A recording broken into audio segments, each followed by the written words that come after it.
Fracțiunea parlamentară a Partidului Comuniștilor în frunte cu președintele Vladimir Voronin a efectuat o vizită de lucru în regiunea de sud a țării, satul Copceac, raionul Ceadărlunga. Aceasta este singura localitate din Moldova unde nu doar s-a păstrat, dar funcționează cu succes forma de gospodărie colectivă. Trecând prin toate experimentele anilor 90, inclusiv prin programul Pământ, care a împărțit câmpurile agricole imense, de altădată în cote minuscule, colhozul Pobeda a evitat falimentul.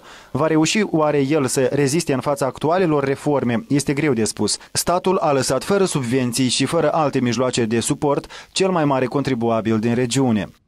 Мы услышали эти трудности, поняли ту разборчивость, которая нынешней власти Молдовы относится к вашему селу, к вашему колхозу.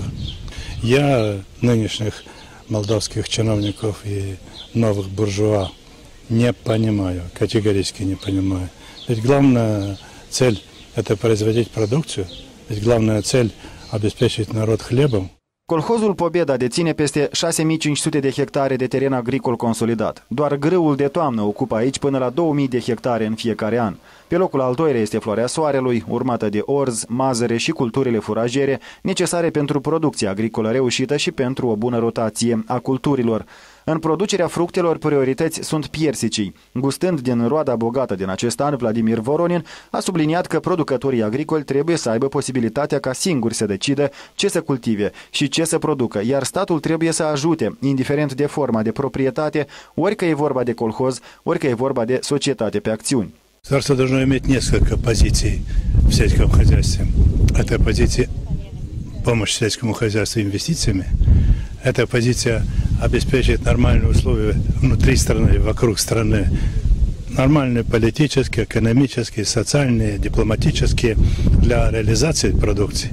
И, конечно, государство должно создавать обязательно социальные условия, социальную инфраструктуру на селе, чтобы люди не уезжали. De altfel, nimeni nici nu pleacă din Copceac. Locuri de muncă în colhoz sunt suficiente și sunt condiții pentru educarea tinerii generații.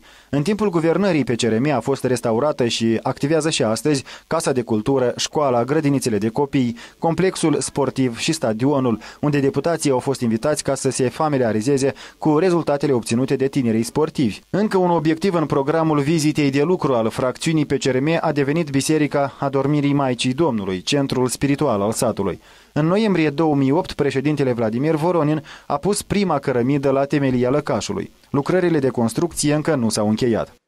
Естественно, мы не будем стоять в стороне и окажем посильную помощь, чтобы этот проект реализовался как можно быстрее. Так же, как реализовалось очень много проектов по строительству церквей, монастырей, по приведению их в надлежащее состояние в те годы, когда мы руководили Республикой Молдова.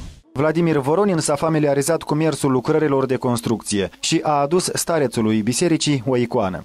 Я думаю, что этот образ сегодня как никогда напомнит нам всем об этой великой тайне, что мы все едины не чем-либо другим, а родством духовным. Vizita de lucru a fracțiunii comuniștilor a continuat la Casa de Cultură din localitate, unde Vladimir Voronin a oferit răspunsuri la întrebările localnicilor care îi preocupă cel mai mult. A înmânat bilete de partid noilor membri ai PCRM și a oferit în dar copia drapelului Victoriei, care a fost ridicată deasupra Reichstagului în anul 1945.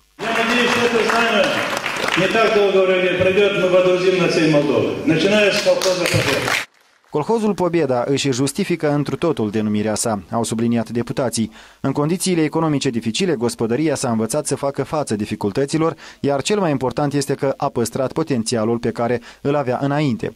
Fracțiunea PCRM a calificat vizita la Copceac drept una productivă. Au examinat numeroase chestiuni cu autoritățile locale și s-au familiarizat la fața locului cu situația din localitate.